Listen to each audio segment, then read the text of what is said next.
صل على محمد وآل محمد وعجل وليك الفرج. اللهم آمين يا رب العالمين. عظم الله أجورنا وأجوركم بذكرى استشهاد سيد المرسلين رسول الله محمد خاتم الأنبياء، لذكره صلوا على محمد وآل محمد. اللهم صل على محمد وآل محمد وعجل فرج مولانا الشريف الحجة بن الحسن. اللهم آمين يا رب العالمين. بنات طبعا اليوم عندنا طريقة طبخ الدجاج. طبعا منزلت لكم هواي بنات قبل، بس هالايام يعني صار لي فترة ما منزلت لكم. فبنات هاي الطريقة بدون قطرة من الزيت بنات، ما خليت عليها، راح تشوفون النتيجة شلون والزيت اللي بيها. هسه بنات راح تشوفون عندنا هنا بنات خليت عليها ورق غار وخليت بصل وبنات حبتين من الثوم، ونصيت العين بنات. كانت الدجاجة بنات منظفينها ويعني ذبحت دجاجة يعني بنات مو مجمدة، بس احنا مخليها بالمجمدة. اوكي بنات. فبعد شوي جامدة على الرغم ان احنا شوي منقعينها كنا على مود تحتل شوي، وقبقتها بنات خليتها بالجدر ويا الورق غار والبصل والثوم، ونصيت العين عليهن بنات وهدرت الجدر مثل ما نقول، وخليته بنات. عندنا هنا ماعين الريوق بنات هماتين شفتينهن اول شي يعني هاي، ومن بعدها هماتين جلفتين وبديت اغسل بالماعين. بنات اتمنى هذا الروتين يعجبكم، واذا عجبكم اتمنى تخلونا البصمة بنات، والبصمة اللي هو لايك بنات حبيبات قلبي، والاشتراك بالقناة، تفعيل زر الجرس اذا بعدكم ما مشتركين بالقناة بنات. واذا ضيفات جديدات على القناة اهلا وسهلا بكم. واحب اعرفكم عن نفسي، اني تبارك منوعات مطبخ سلطانة، ونورتوا كل الهلا بيكم بنات. وإن شاء الله تعجبكم روتيناتي للجديدات على القناة اللي أول مرة يشوفون هذا الفيديو. محتواه هو طبعا بنات يعني أحب أقول للجديدات اللي على القناة هو بنات طبخ وروتينات وجولات هماتين، جولة بالبستان أجواء ريفية.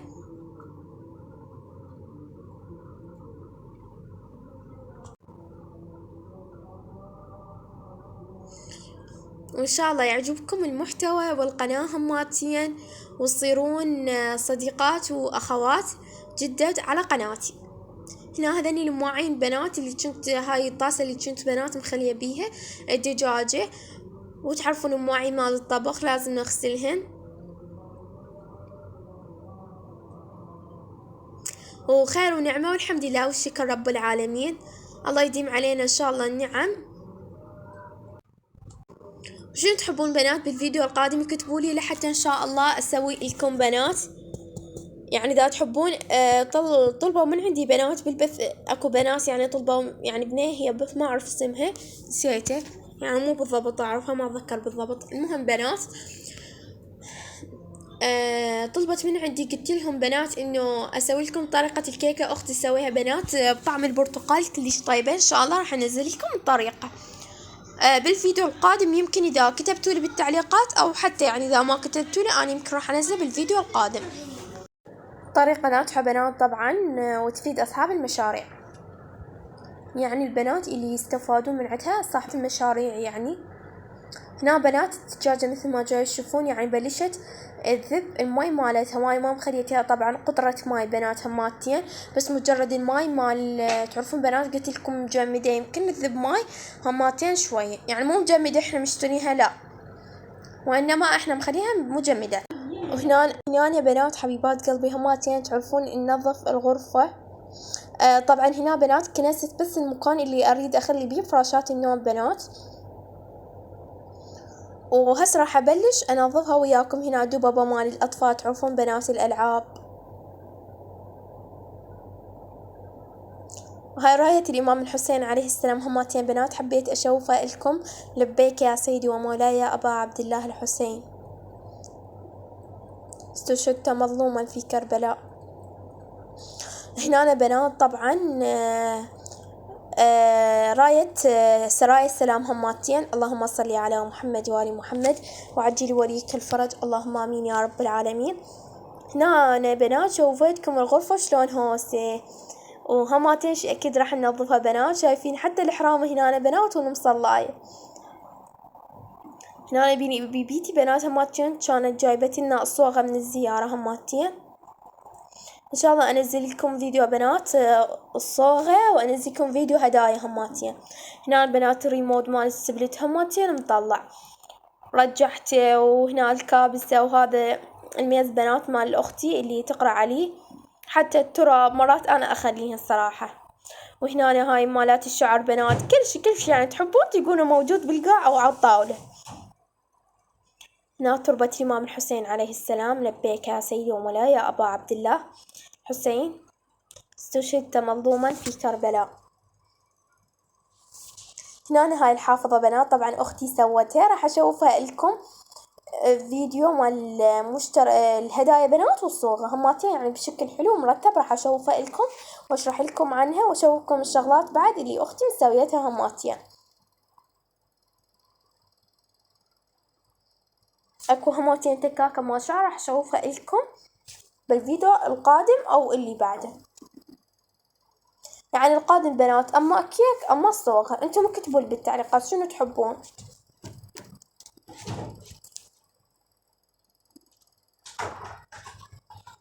هنا بنات هاي الدفتر هماتين جاي اشوفه لكم. طبعا نوعية هذا الدفتر كلش حلوة بنات، بس صراحة شوية سعره غالي يعني، بس هذا لاذن يعني اسعارهم مناسبة زينات. امهات شنو نسميهم بنات السيم. هنا هاي بنات حشاكم هماتين ذبيتها بالزبالة اللي ما نحتاجهن، حتى الفرشة مال الشعر بنات قلتلكم كل شي. اوراق ملاحظات بنات هماتين تشوفون بذاك الكرتون اللي مخلين بيها مالت الشعر. وهاي الغرفة بنات من بعد بس رتبيتها يعني بعدني ما كنستها، هسه اشارك وياكم الكنس. هسه راح انفض بنات شوية البردة فتحتها هماتين، بس تشوفون تصوير بنات لان تعرفون الضوء يعكس يعني وشي. اللي عندهم قنوات على اليوتيوب يعرفون شنو معاناة التصوير. الحمد لله والشكر رب العالمين. طبعا هاي المخدة كانت على الكرسي، طبعا مكانها هو على القنفة، ذني مالات القنفة فرجعيتهن. هنا الساعة بنات تقريبا راح تصير 10:45. رحت شفت الدجاج. هنا هذا كله الزيت بنات من الدجاج، يعني ما خليت قطرة زيت ولا مي. هاي شوفوا بنات من بعد ما قلبتها شفت الزيت شوفيتكم. هنا هماتين مي على ما ينشف بنات، شوي المي يبقى بس الزيت يجي يعني كمية بسيطة. الزيت طبعا مال الدجاجة ما ضفت اي قطرة من الزيت، قلت لكم طبعا اخلي لها، يلا اخليها بنات المي.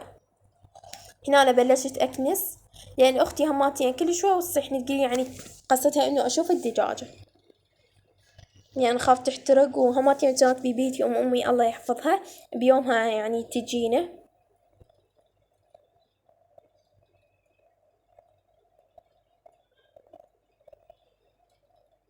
طبعا بنات المدة كنستها او الفرشة حسب ما يسمونها. لان بنات التعب صراحة اذا صورت يعني، واني ما قلت لكم ما مشترية ستاند بعدني، يمكن قايلت لكم، فلما اشتري ستاند اقدر اصور براحتي. اوكي بنات، هنا نحن نكنس بهاي الفرشة، ومرات نكنس بالمكناسة العادية مال اهلنا قبل. صراحة ما نكنس بالكهربائية يعني ما مشتري من عدها. هنا أنا بنات خل أسولف لكم على هاي، إحنا نسميها العين مال الدود. طبعا بنات لازم نسوي لها حل، لأن مثل ما جاي تشوفون شلون جاي تحفر بالتراب بنات وتطلع، يعني الدود يحفر ويطلع التراب،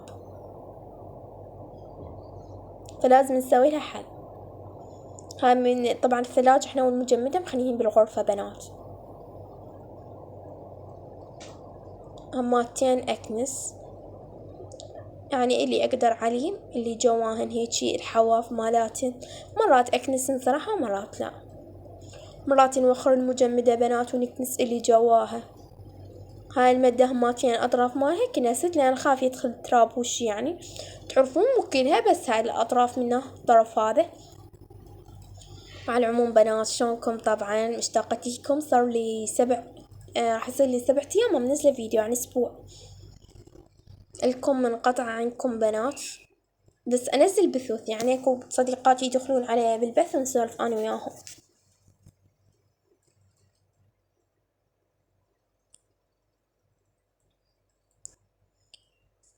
وهنا أنا بنات هاي حشاكم الزبالة جاي اطلع بيها، وان شاء الله يعجبكم الفيديو. بنات لحد الان اذا ما مخلياتي اللايك بالفيديو يعني خلونا اللايك، خلونا البصمة، وشاركوا بين احبابكم واصدقائكم صديقاتكم اللي تمونون عليهن بنات، اللي تعرفونهم اقاربكم. تقولوا لهم انه تعرفونهم عن قناتي بنات، وتخلون اللايك، يعني يخلون اللايك والاشتراك بالقناة ويتابعون قناتي جميلة، وان شاء الله تعجبهم وتعجبكم. هنا جاي اقول لي لاختي خل اصور ادم، ما رضت طبعا، خلت ومشت. المهم بنات على العموم رجعنا على الكنس. طبعا بنات ما صوريت لكم لان لما كنست ورا الباب، لان بنات ورا الباب تصير هماتي مرات تراب وشي، يعني راد اكنسها براحتي، يعني مو تصوير وشي.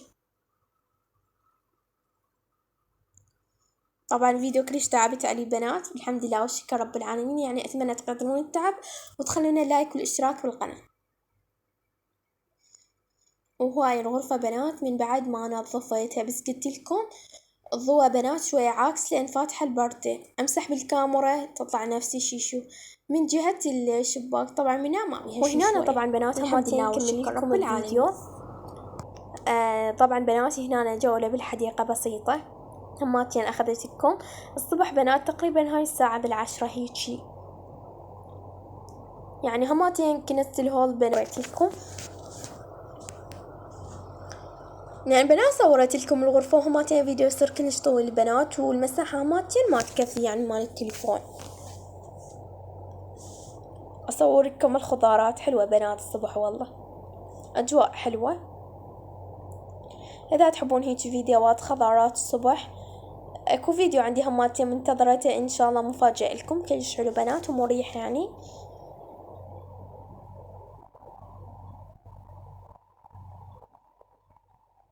ان شاء الله يعجبكم بنات انزل لكم، بس والله مو هالفترة يعني، لازم نصبر شوية، ولازم بنات اريد تفاعلكم لان راح تجي المدرسة، يعني يمكن راح يعني ما انزل باستمرار، او انا اصلا هسه ما انزل باستمرار، يعني راح يصير لي 7 ايام، بس ان شاء الله راجعين. الفيديو اذا كان طويل بنات اتأخر يلا انزله، لان التليفون بنات يتعبني لان مساحته مو كلش قوية. هذا طبعا بنات الهماتين الخضار. رجعنا للبيت قبل يجي بنات. هاي شوفوا بنات الزيت بعد بس مو كلش بنات، يعني شوف الزيت يعني اللي بيوم ما خليت قطرة زيت بنات، هواي عديتها بالفيديو. يعني بنات طبخ صحي يعني بدون زيت الدجاج، لا تطبخون بنات بزيت، مو كل أكلة يعني لازم تدخلون بيها زيت. هنا بنات بهارات كركم وملح وبهارات مرقة ونومي مطحون. طبعا خليت الماي لأن نخاف ينشف الزيت بنات، ماتيا مال الدجاجة اللي ذبتها هي. على مود تصير المرقة يعني مالت السلق مثل ما نقول دهنية بنات، وبدون يعني صحية. بنات مو كل أكلة تخلوا لها زيت، مثل اللحم إذا تردين عندك مثلا لحم مطبق لحم بنات، مو إلا تخلوا له زيت، لأن بالأصل اللحم يعني لابد يكون وياه شحم، يعني راح يذوب الشحم بنات يصير زيت، يعني مو كل أكلة زيت. الباكة مو إلا زيت،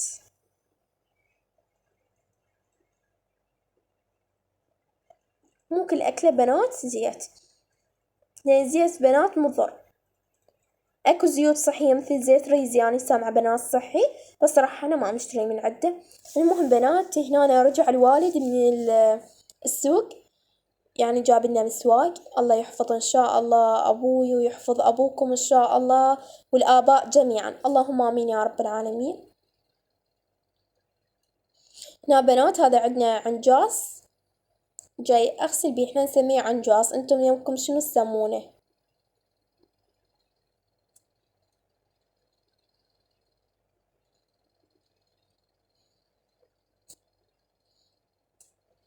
سولف وياكم بنات بهذا الفيديو طويل، يعني سولفت وياكم هواية. ان شاء الله اشوفكم بنات فيديو الصوغة والهدايا والمشتريات هماتين. اي كان بالفيديو هماتين مشتريات، يعني صار منوع ما شاء الله رب العالمين. فان شاء الله لو بالفيديو القادم انتم شنو تردون، بس اذا طلبتوا من عندي خب مو بس تطلبون، اريد تفاعل بنات ونتيجة حلوة من عندكم. هنا افصل بسرعة لحتى ما يعني يصير الفيديو كلش طويل. طبعا بنات شوية ولازم اقوم يعني من المونتاج، وبقى 3 دقائق تقريبا ويخلص الفيديو، فلازم لان راح يأذن طبعا لازم اقوم اصلي، فان شاء الله نلحق قبل لا يأذن.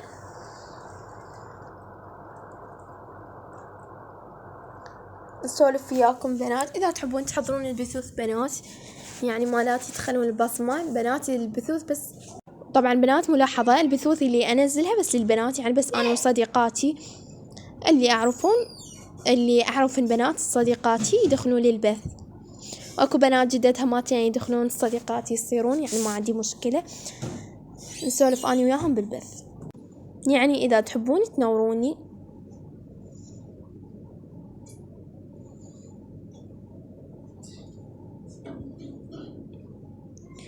هذا بنات العنجاص هماتين بنات، راح اخلي له ماي بارد من الترمز احنا نسميه، راح اخلي له ماي بارد. احب هاي الفقرة صراحة لما اغسل المسواق والشي. وخلف الكواليس هماتين مرات اخليني يعني واني ما مصورة، يعني غير هاي المرة. هنا الموز بنات هماتين خليته بسلة، وهاي الفقرة غسلتها طبعا.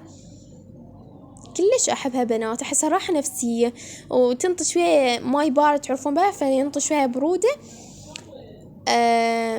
مو كلش بارد هو، وانما يعني ينطي برودة بنات. الفواكه الحارة تعرفون.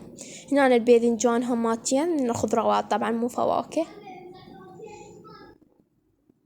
هماتين شاركته وياكم. وبعد طماطم هماتين جابنه، وغير المسواق بنات اللي ما صورته، بس ما صوريتها لا الطماطة، وبعد يعني يمكن ما اتذكر بالضبط.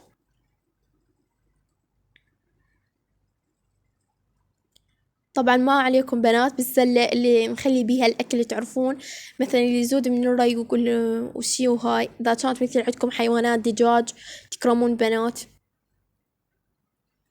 ننطي لهم،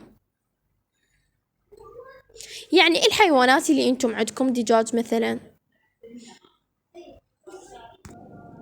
وهذا التمن بنات هماتين اجا الغدا، وصبينا التمن هماتين طبخنا، واذن الاذان ومسحت التسجيل بالغلط طبعا ما ادري. بنات طبخ الدجاج ما قليناه بدون قطرة من الزيت، مجرد بس